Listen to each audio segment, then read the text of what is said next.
핵심적인 것이 예수께서 입을 열어 가르쳐 가르쳐대 라고 했다는 것. 말하는 것은 당연히 입을 열어서 말할 수 있지 않죠. 그러나 그가 입을 열어서 드디어 가르치기 시작했다는 것은 이렇게 들어왔던, 전승되어 왔던 전례적으로 알아왔던 율법에 대해서 또 그런 전승적인 교훈에 대해서 당사자인, 복음의 당사자인 예수께서 일일이 하나하나 입을 열어 거론하기 시작하셨다. 이런 의미라고 얘기했습니다. 예수가 그토록 입을 열어 가르쳤음에도 불구하고 우리가 복음을 생각하는 개념이 한결같이 잘 바뀌지가 않습니다. 그래서 형통, 복하면 무슨 형통을 우리가 생각하게 되죠. 그것이 잘 되는 것, 그것이 복이다. 그렇게 여기게 되는데, 또 복에 대한 스펙트럼을 넓혀서 복이라는 개념을 다양하게 우리가 가질 필요가 있다. 그것을 먼저 얘기한 적이 있습니다. 우리도 복이라는 것을 너무 형통이라는 것에만 이렇게 좁혀서 생각하지 말고 넓은 의미에서의 다양한 복들을 우리가 늘 염두에 둘 수 있어야 되겠다. 그런 거예요. 물론 복 그러면 형통을 생각할 수밖에 없는 것은 그만큼 그것들이 우리가 육을 입고 이 땅에 사는 데 있어서 육에 관련된 사람들이 그 비중이 얼마나 큰가 이거를 반증하는 것이기도 해요. 무시할 수 없는 부분이잖아요. 그래서 그 틀을 쉽게 벗어나기는 어렵습니다만은 좀 다양화하는 훈련이 필요하다. 복을 좀 다양하게 여기고 생각하고 볼 줄 아는 그런 시각이 우리에게 필요하다. 그런 생각을 이번 기회에 좀 해주시면 좋겠어요. 앞서 우리가 8가지 복에 대해서 예수께서 이러하다는 것을 알고 있지만 이제 사실은 이렇다 하고 그 복에 대한 정의를 새롭게 하셨던 거 여러분이 기억이 나실지 모르겠습니다만 그 복을 정의를 한번 하고 나서 이제 오늘 본문서부터 5장의 끝부분까지는 특이한 패턴을 가지고 있어요. 그 패턴을 가지고 있는데 그것이 뭐냐면 옛사람에게 말한 바 뭐뭐뭐뭐 하라고 하였다는 것을 너희가 들었으나 나는 너희에게 이르노니 여자여자 한다. 이런 패턴을 가지고 5장 21절 이후로까지가 그렇게 구성이 되어 있어요. 다시 말하면 전승되어져서 이건 이렇다 하고 너희가 들었지만 나는 너희에게 말하지만 이건 이거다 라고 말한다는 패턴이죠. 이게 21절도 그렇고 오늘 본문이 속에 있는 또 오늘 본문으로 해놓고 읽지 않은 27절에도 있고 31절에도 있고 33절, 38절, 43절 이렇게 보면 거기가 전부 뭐뭐뭐라고 하였다라는 것을 들었으나 나는 너희에게 이르노니 이렇게 말을 한다. 그렇게 적혀 있다는 사실이에요.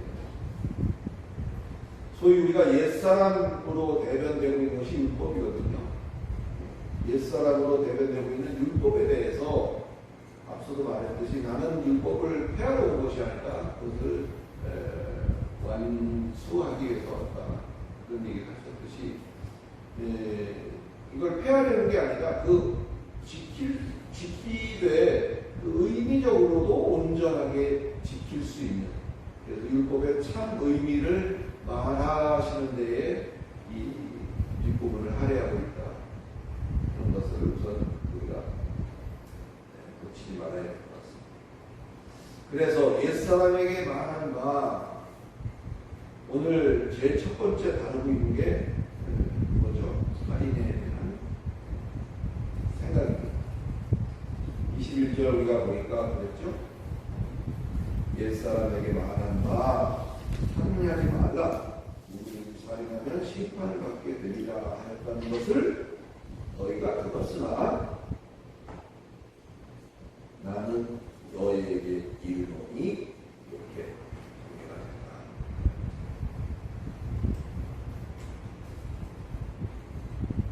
물어보라 말하겠지만 하나 물어볼까요? 나는 살인한 적이 있다. 손 들어보. 나는 살인한 적이 있다. 당연히 없죠. 대부분의 사람들은 살인에 대한 이렇게 얘기를 하면 나는 그 일을 한 적이 없기 때문에 이 말이 나와는 직접적인 관련이 없는 딴 사람 얘기를 하는 것으로 우리가 생각하기가 쉬워요. 나는 살인하지 말라? 나 살인 안 했으니까 뭐. 그래서 그냥 그렇게 휙 넘어가기가 쉽죠. 그렇다면 예수의 생각은 어떨까? 좀 다른 부분인 거죠.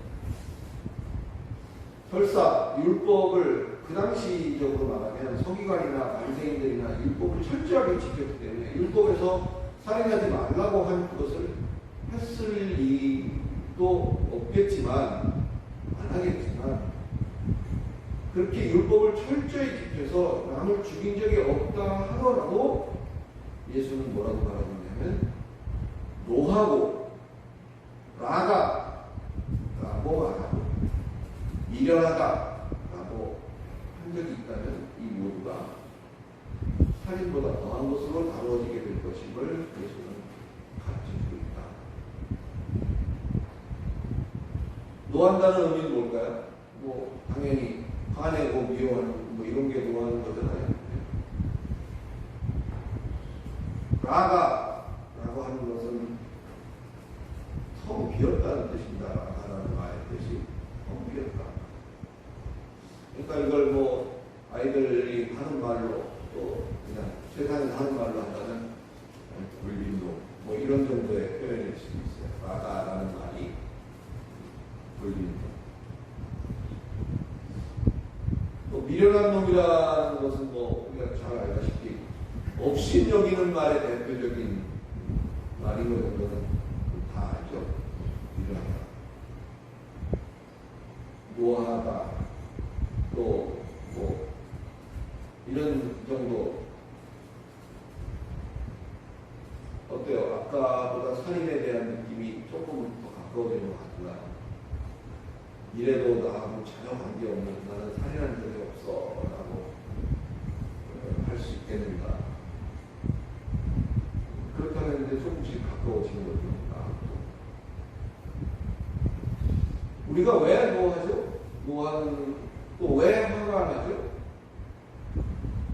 처음부터 정신적으로 또는 어떤 그 특별한 문제가 있는 사람이 아닌가 하면 처음부터 노하고 화를 내는 사람이 없어요.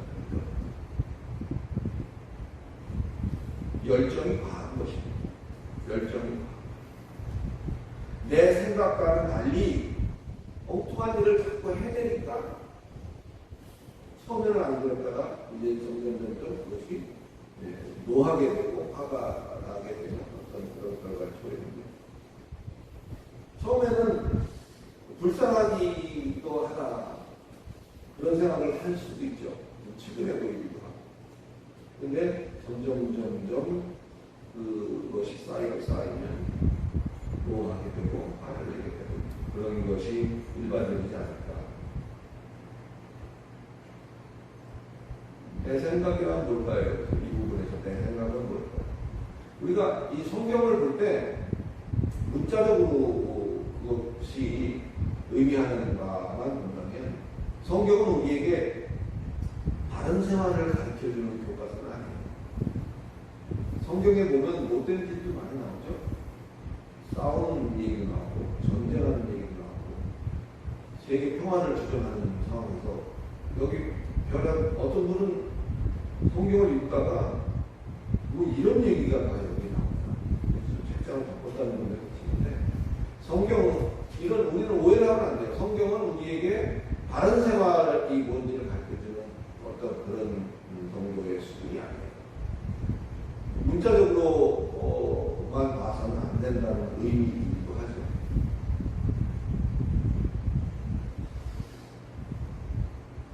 내 생각과 다르기 때문에 내 생각과 다른 엉뚱한 짓을 계속 해야 되는 것에 대해서 이제 노하게 되고 화가 나게 되는 것이다 라고 한다면 여기 내 생각은 뭘까요?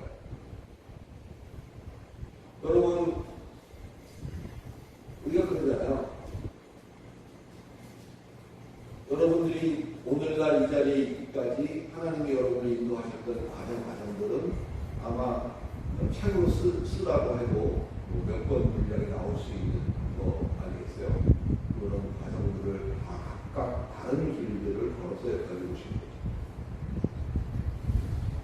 그래서 경험적으로나 또는 체험적으로 여러 가지 지식적으로 우리가 알고 있는 것들의 결론을 보면은 예수만이 살 길이고 예수만이 생명이다 라는 것을 우리가 뼈저리게 알고 통감하고 느끼고 그랬기 때문에 오늘날 이 자리에 있게 된 것이 아닙니다.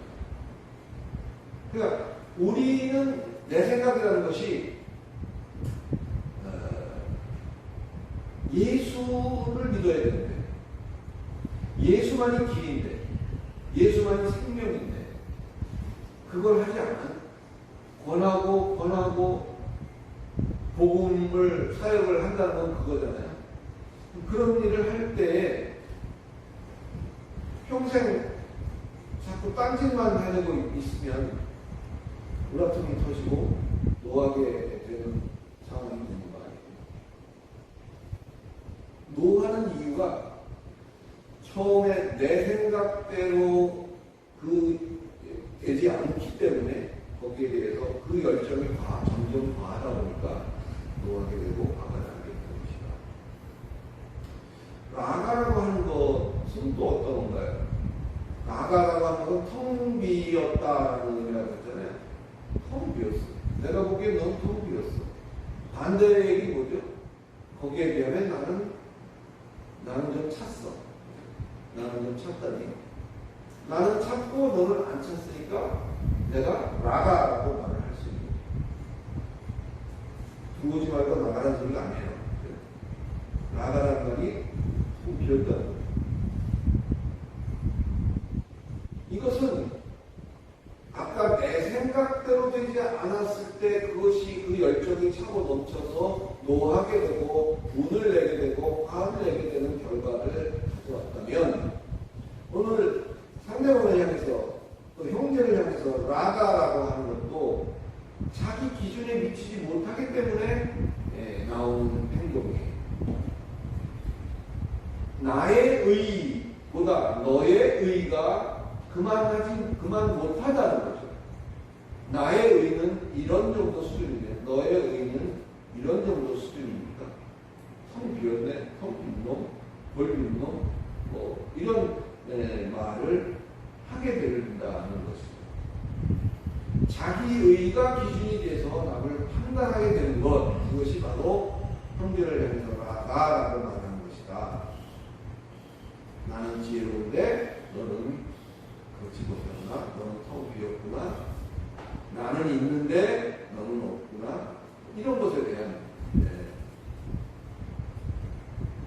비아냥적인 표현이다. 또 여기서 말하는 미련한 놈이라는 것은 세상 이치에 모자라서 미련하다는 것과는 다른 거예요. 예수 믿고 이 땅에서 복 받는 것보다 더 중요한 하나님 나라의 영광 이런 것들을 우리가 전하고 전파하려고 할 때 그런 것들을 미련한 일로 여기고 한심한 일로 여기고 듣기 싫어하고 배척하는 것 그것을 통틀어서 그런 사람을 향해서 미련하다 이렇게 말을 하는 것 그것을 미련한 놈이다라고 말하는 것이다 라고 설명을 해볼 수가 있습니다. 그러나 성도 여러분 어때요? 내가 사람을 죽인 적은 없지만 지금 예를 들어서 분이 나고 화가 나는 이유, 또 그를 향해서 라가라고 내가 했던 이유, 또 그를 미련하다고 했던 이유, 이런 것들을 우리가 볼 때 비록 내가 사람을 어찌저찌 해서 죽인 적은 없지만 그 살인이라는 말이 특정한 어떤 막대고온 사람들만이 저지를 수 있는 그런 만행이라고 말할 수가 있습니다.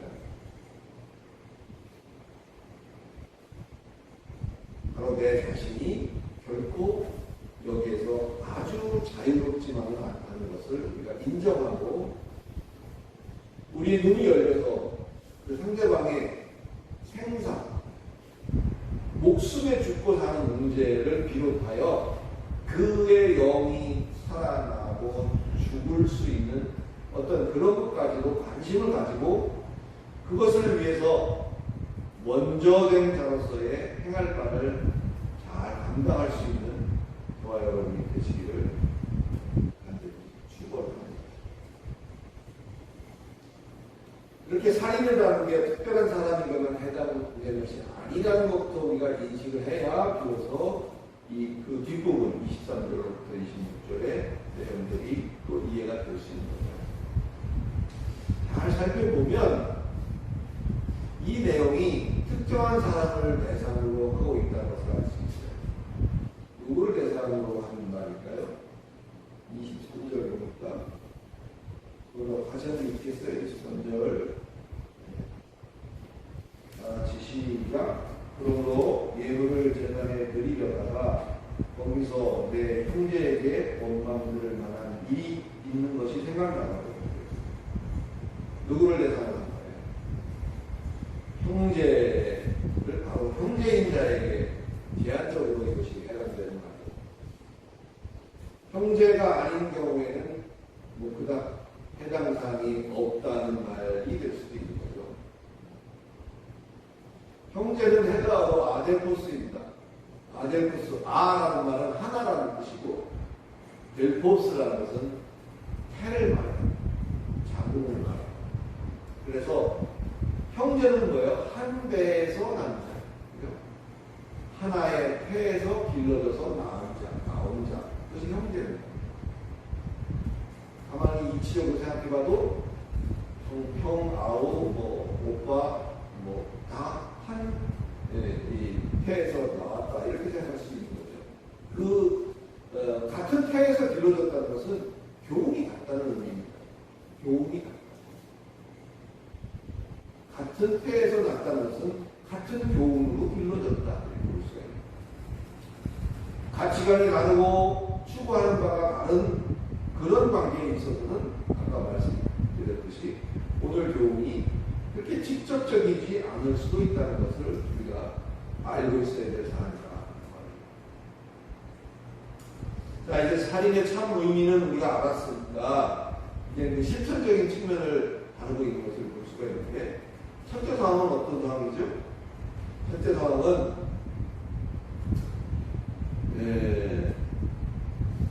23절 아까 지금 방금 읽었듯이 예물을 제단에 드리려다가 예물을 드리는 상황입니다. 첫째 상황은요. 예물을 드리는 상황은 하나님께 드리는 제사를 의미합니다. 구약 속에 율법에 의해서 정해진 규례에 따라서 이 제사는 이스라엘에게 있어서는 아주 중요한 그런 의식입니다. 아무도 그 거룩한 의식을 방해할 수 없고 방해해서도 안 되고 스스로 방해하지 않도록 또 해야 되는 것이죠. 또 반대로 방해만 하는 것이 아니라 진실로 내가 드리는 제사가 정말 하나님 앞에 올려질 수 있는, 음양되어질 수 있는 제사가 될 수 있도록 최선을 다해야 되는 하는 거죠. 율법에 의해진 규례대로 한다면 하나님께 향한 제사보다 더 중요한 것은 없다고 말할 수 있는 거죠. 그런데 오늘 산상수훈 속에서 이러한 전례가 계속되어져 내려 몇천 년을 계속되어져 내려온 이 규례에 대해서 예수가 뭐라고 말을 할까요? 제사를 드리는 상황보다 형제에게 원망들을 생각이 나면 먼저 그것부터 가서 해결해라, 그런 의미 아니에요, 그죠? 그렇다면 우선순위에 있어서 제사도 중요하지만 형제에게 원망들을 일이 있으면 먼저 그것부터 해결하는 것을 우선으로 여기고 있다는 거예요. 당시에 이런 일들은 말을 안 하고 생각만 해도 불경죄로 다스릴 수 있는 그런 엄청난 상상도 못할 일인 거예요. 특별히 그거를 가르치는 서기관들이나 또 그것을 행했다고 자랑질해야 되는 바리새인들 입장에 볼 때는 엄청난 충격적인 일인 겁니다. 아니, 제사를 드리는데, 하나님께 제사를 드리는 상황에서 그것부터 먼저 하고 이런 엄청난 이제 혼돈이 생기겠죠. 오늘날은 어떤가요? 우리가 오늘날은 하나님께 제사를 드리지 않습니다. 왜? 예수께서 단번에 모든 제물이 되셔서 단번에 그 제사를 완성했기 때문이죠. 하나님께 드리는 제사를 근데 예배로 비유하기도 해요. 예배로 비유하기도 합니다. 그만큼 중요하다는 걸 말하는 것인데, 그러다 보니까 심지어는 예배의 성패를 의논하기도 하죠. 어떻게 하면 예배에 성공할 수 있을까? 성공하는 예배를 드리는 것은 어떻게 해야 될 것인가? 성공적인 예배를 드리는 것으로 성도의 미래가 결정이 된다면, 성공적인 예배가 그 성도의 미래를 좌우한다고 생각하다 보니까 모두가 혈안이 되어져서 예배 외의 모든 걸 다 팽개쳐 놓고 예배 드리기에만 급급하거든요. 물론 개인적인 사적인 일에 매여가지고 예배조차 제대로 제때 드리지 못하는 경우는 우리가 하지 말아야 될 그런 덕목 중에 하나겠지만, 예배를 핑계로 형제, 한 교훈 아래 있는 그 형제의 다급함을 수수방관하는 것 또한 용납되지 않는다 라는 말을 예수가 하고 있는 겁니다. 이런 얘기를 생전 처음 듣게 되는 저들의 혼란스러움은 다 우리가 짐작할 수가 있지 않을까. 또 다른 상황의 하나는 몇 절인가요? 25절입니다. 25절 같이 한번 볼까요? 25절 한번 봅시다. 시작. 너를 고발하는 자와 함께 길에 있을 때에 급히 사와하라. 그 고발하는 자가 너를 재판관에게 내어주고 재판관이 옹리에게 내어주고 공개 가져다 연명하라. 요거를 우리가 이해하는 데 있어서 한 가지 참 중요한 것이 있어요.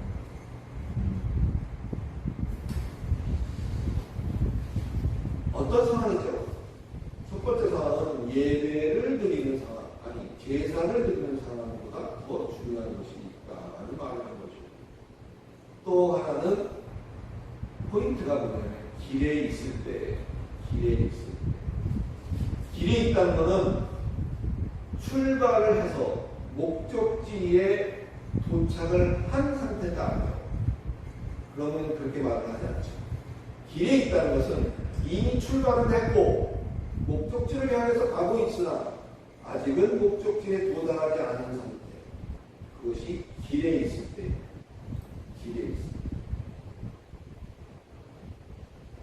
사랑하는 성도 여러분, 여러분은 지금 어디에 있죠?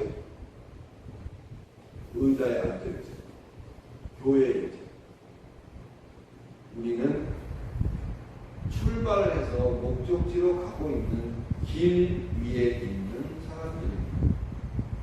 저와 여러분은 길 위에 있는 거예요. 그 길 위에 있다는 것은 살아있는 동안이라는 표현으로도 가름할 수 있고 우리의 생애 가운데라고도 말할 수 있어요. 태어나서 죽는 그것을 종점이라고 목적지는 아니겠지만 종점이라고 생각한다면 태어나는 것이 출발점일 것이고 태어나서 이제 지금 어느 만큼 가고 있는지 길 위에 우리는 있는 것이다.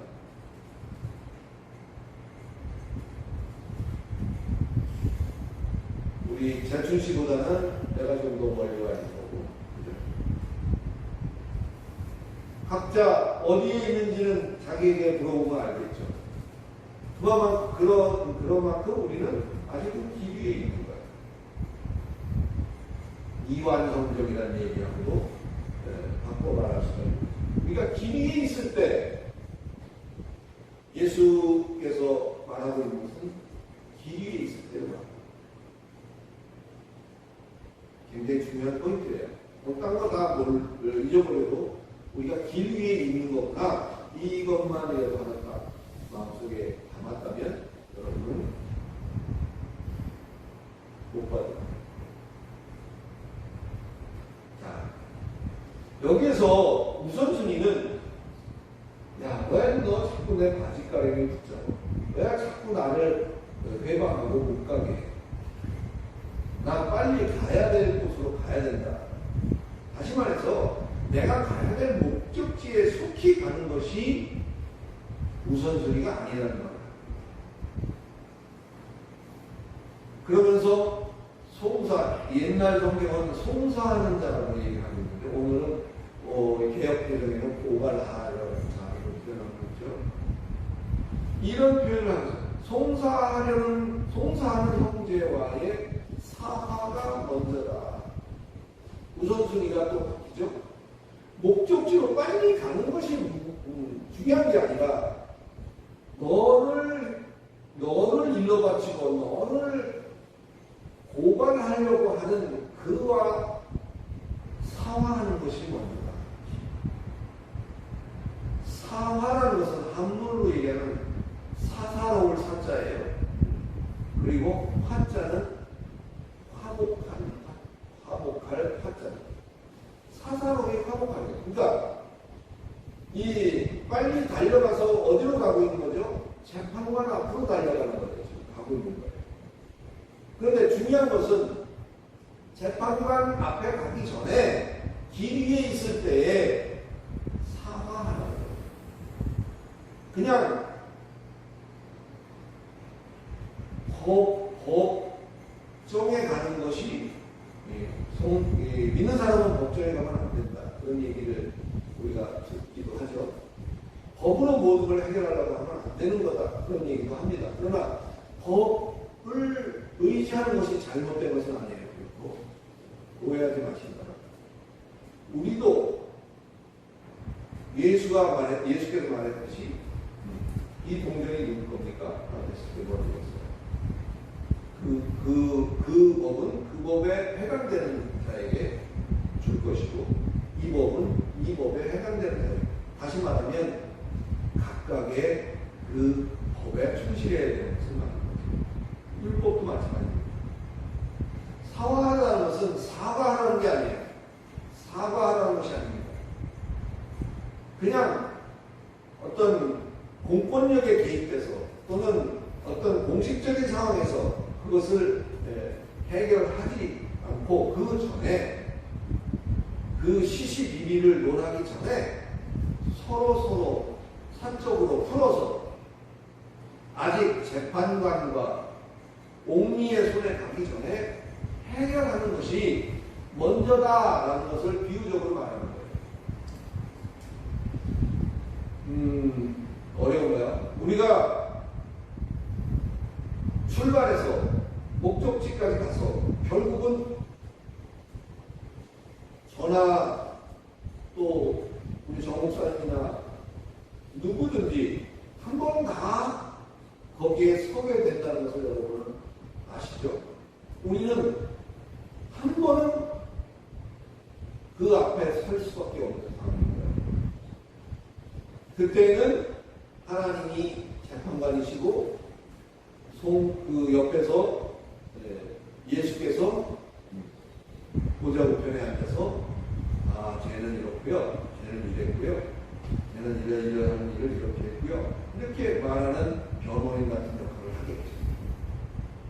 지금 여기서 말하는 꼭 뭔가 빚진 게 있어가지고 그 빚을 다 갚기 전에는 거기서 나올 수 없다, 이렇게만 이 성경을 이해하시는 게 아니라 이 상황을 우리가 인생을 살아가면서 하나님 앞에 그 재판정에 서기 전에 우리가 할 수 있는 최대치의 우리가 받은 바 은혜가 있고 이런 것들에 대해서 정말 최대치를 다했는가, 그렇게 공식적으로 이것을 평가받기 전에 그 형제와의 관계성 속에서 내가 받은 바 은혜의 최대치를 나는 해왔는가. 그래서 불편함이 있을 때 사사로이 그것을 해결하고 풀어서 하나님이라는 또는 재판관이라고 하는 대변되는 그 앞에 갔을 때에 그것에 대한 것을 얘기하고 있는 것이 아닌가. 아직 재판관과 공리의 손에 가기 전에 먼저 사사로이 풀어서 해결하는 것이 먼저라는 것을 계속해서 비유로 말하고 있는 것입니다. 우리가 하나님 앞에 서게 될 때 우리는 무엇 때문에 그 앞에 서는 거죠? 그동안 잘못 살아왔으니까 너는 곤장 열대, 그동안 너는 잘 살았고 좋은 일 많이 했고 복음도 많이 증거했으니까 너는 예를 들어서 아파트 한 채 이런 식으로 그런 평가를 받기 위해서 그 앞에 서는 것이 결코 아니죠.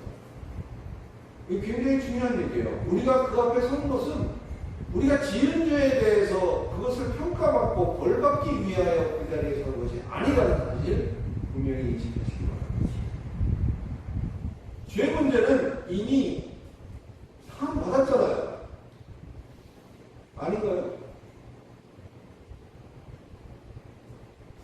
하나 또 물어볼 수밖에 없네요. 용기 있게 대답하셔도 좋고 안 하셔도 좋습니다. 나는 지금 죽어도 천국에 갈 수 있다.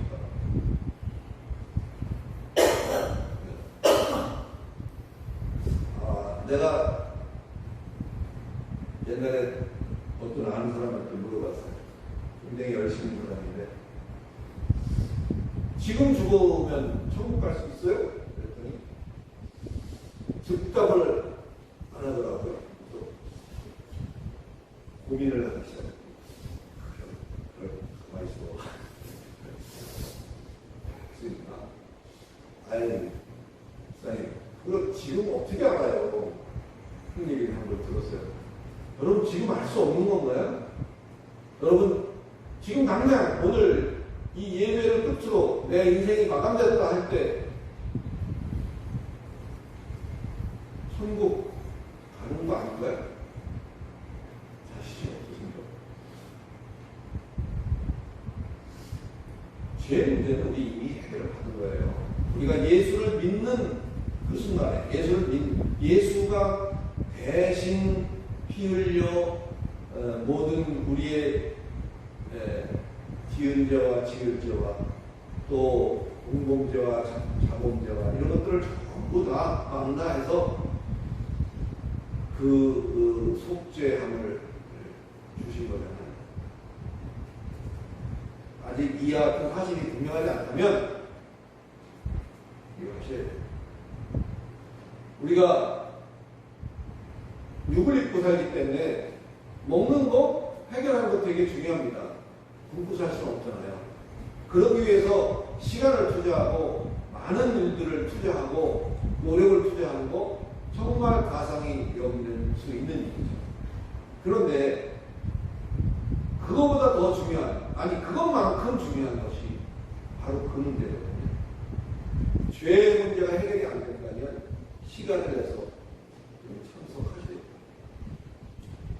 하루 목요일날 저녁 때 잠시 나올 수 없는 한이 있더라도 내가 이 문제에 대해서 석연치 않은 면이 있다, 확신이 없다라고 할 때는 나오셔야 돼요.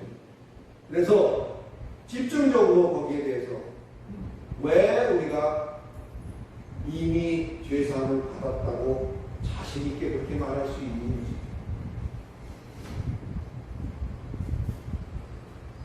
그 부분에 대한 것들은 따로 별도의 세미나를 통해서 여러분께서 확인하시고, 또 구원을 확신을 가진 분도 그와 같은 우리 속에서 제3, 제사 확인하고 또 확인해서 새로운 용기와 힘을 얻어서 또 나가서 세상 속에서 견디는 거예요. 세상과 싸워서 이기는 게 아니에요. 세상 속에서 견디는 거예요. 세상 속에 우리의 자리매김을 하고 그것을 견디는 거예요.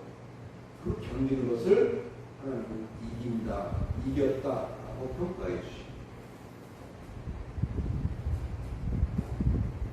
그래서 그 앞에 서기 전에 소위 기회가 있을 때, 아직 길 위에 있을 때에 이렇게 저렇게 사사로이 원만히 불편한 관계, 또 뭐 금전적인 거 또 여기에 포함될 수 있어요. 다양한 것들이 이 안에 포함될 수 있어요. 형제와의 관계성 속에 그와 같은 것들을 원만히 그러한 자리에 서기 전에 기회 있을 때, 자꾸 반복적으로 얘기합니다만 기회가 있을 때, 아직 길 위에 있을 때 그와 같은 것들을 사사로이 원만히 해결하는 것이 정말 얼마나 지혜로운 일인지 모릅니다.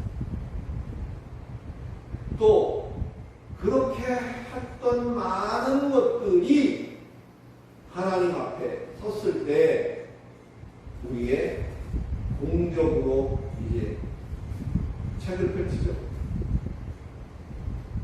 이상모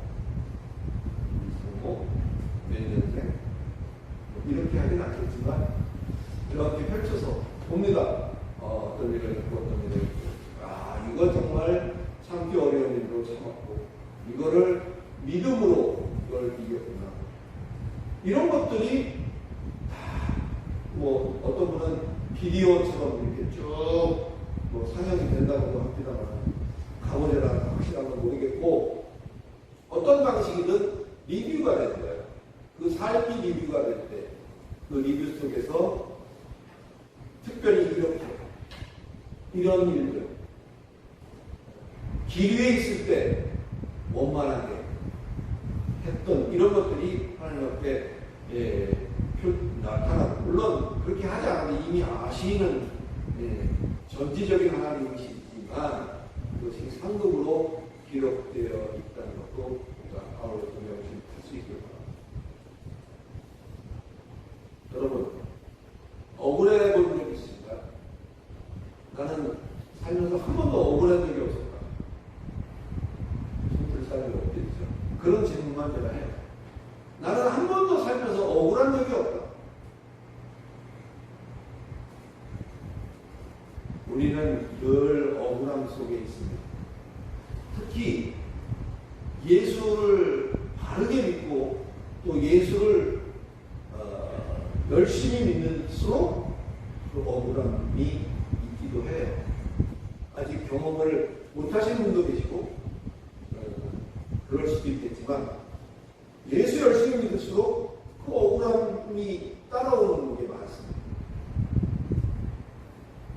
어떨 때는 싸잡아서 그냥 하나로 뭉뚱그려서 그냥 던져지기도 하고요.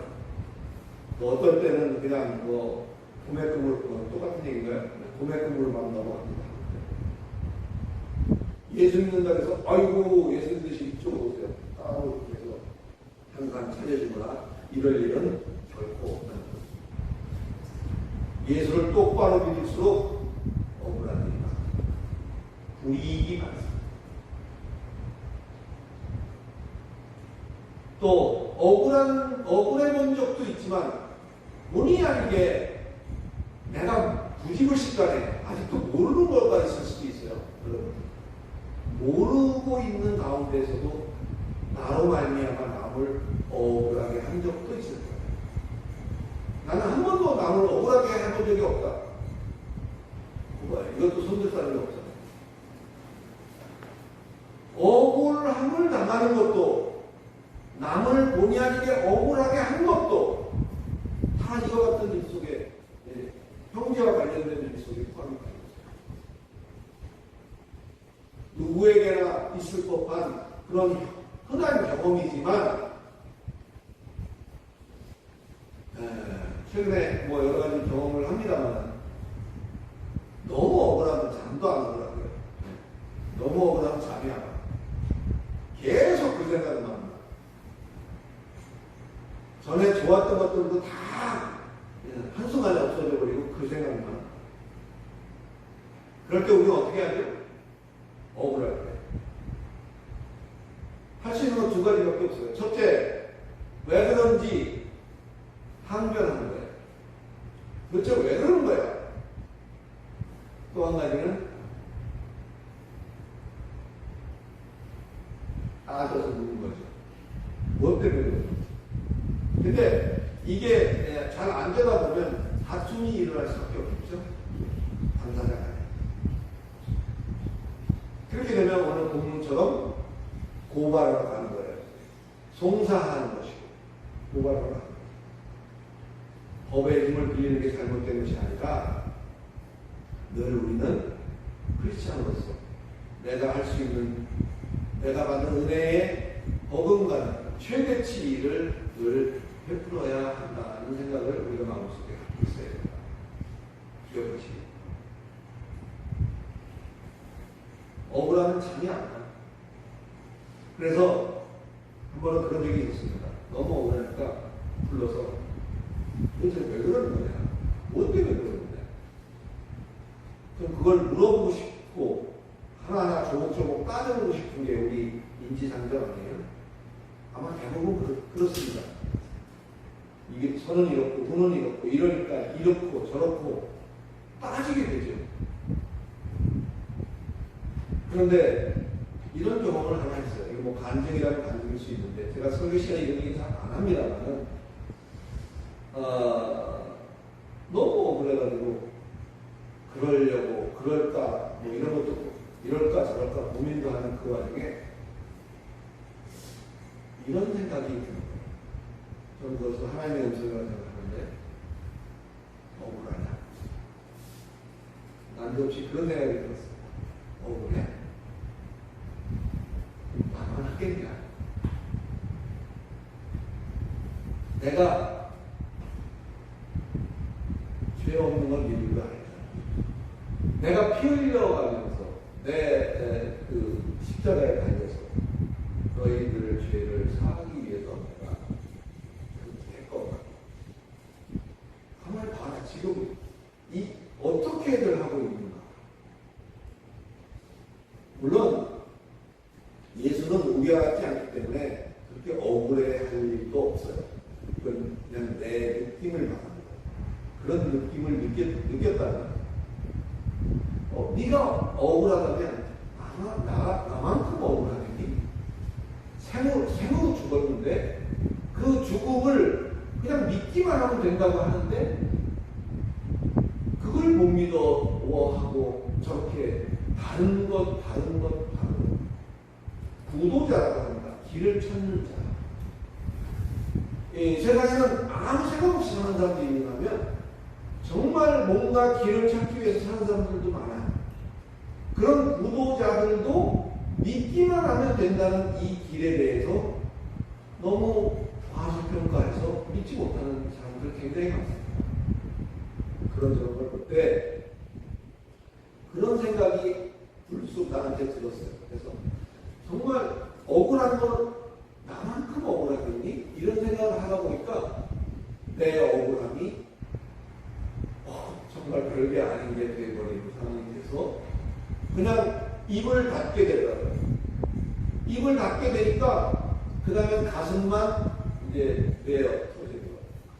마음속에서 막 그런 것들이 있죠.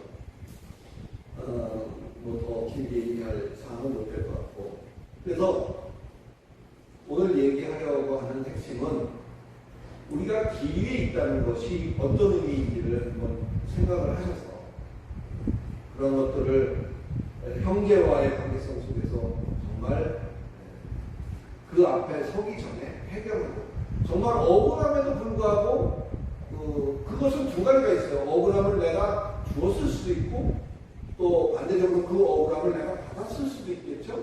어떤 입장이 됐든 간에 그런 것들, 정말 하기 힘든 그런 것들을 오늘 이와 같은 것을 성경이 우리에게 이렇게 가르쳤으니 정말 나는 할 수 없지만 내 품성과 내 성격과 내 인간성으로는 할 수 없는 일이지만 이 일을 이렇게 가르쳤으니 내가 이 일을 억울하지만 이 일을 이렇게 하겠다 라고 생각한다면 그것이 우리의 상급으로 믿음을 쓴다는 표현을 이근영 목사님 통해서 배웠거든요. 믿음을 쓰면서 산다. 우리가 믿음을 쓰면서 산다는 게 어떤 걸까요? 믿음은 그냥 따로 이렇게 보관하는 게 아니라 믿음은 그것을 가지고 실제로 삶 속에 뛰어들어서 그 믿음을 사용하고 이용하고 활용해서 세상에서 견뎌나가는 것이 그 믿음의 가치인 거죠. 그런 것들을 생각할 때 조금 더 현재 내가 감당해낼 수 없는 억울함도 이와 같은 것으로 다 감당될 수 있을 거다. 그런 생각입니다. 오늘 좀 말이 길었습니다만 말씀을 정리하고 마치도록 하겠습니다. 예수를 우리는 사랑이라고 해요. 하나님도 사랑이다 이런 이야기를 하는 이유는 이런 지금 예수께서 입을 열어 가르쳐 가라사대 살인하지 말라. 또 너희가 길 위에 있을 때 급히 그런 생각나는 일이 있으면 먼저 가서 사과하라. 이런 가르침들을 쭉 놓고 볼 때 우리는 그와 같은 이유 때문에 예수를 사랑이다, 하나님을 사랑이라고 할 수 있는 거예요. 절대 권위인 율법을 펼치고 행하는 그 기본적인 틀에 그 저변에는 사랑이 깔려있기 때문에, 그러니까 율법만을 보지 말고 그 율법이 깔려있는, 율법 속에 깔려있는 기본적인 사랑의 생각들을 우리는 이거야 한다. 이러한 것들은 예수의 공생의 전반에 걸쳐서 그 활동 속에 골고루 담겨져 있습니다. 그래서 그것들을 우리가 이룰 수 있어야 비로소 그 가르침이 바르게 깨달아지기도 하는 것입니다. 이런 생각들은 저의 주장이기보다는 성경서에 그렇게 되어 있죠. 나중에 나오겠습니다만 마태복음 12장 같은 데 보면 안식일에 대한 규례에 대한 설명을 할 때 거기에도 안식일의 우선권 문제를 또 거기에 시비를 걸죠. 뭐 안식일에 가는데 왜 이삭을 배가 고프다고 이삭을 손으로 비벼서 그건 노동 아닙니까? 그렇게도 왜 먹습니까? 당신의 제자들은 이렇게 왜 합니까? 그럴 때 거기서 예수께서 얘기했던 그 기본적인 생각들을 우리가 본다면 역시 그렇기 때문에 사랑이다 라는 것을 우리가 확인하게 될 것입니다. 그토록 우선권을 부여하려는 것은 과연 무엇일까? 오늘 부분이 깨끗한 예물, 화목한 예물, 그거를 하나님 기뻐하시고 남의 돈 송사당하기 전에 얼른 갚아야 기뻐하시고 뭐 이런 형이학적인 접근에서 좀 이제 놓아져서 진정 우리가 마음에 담아야 할 것은 이 원망과 송사와 사화 모두가 다 복음과 진리의 빛, 우리가 지고 있는, 저와도 빛 지고 있는 게 있죠. 복음의 빛을 지고 있고 또 진리에 대한 빛을 지고 있는 거죠. 이런 것과 관련이 있다는 사실을 우리가 잘 깨달아서 정말 뭘 위해서 우리가 살고 정말 뭘 위해서 우리가 존재하는 것인가, 이런 것들을 다시 한번 돌아볼 계기로 삼고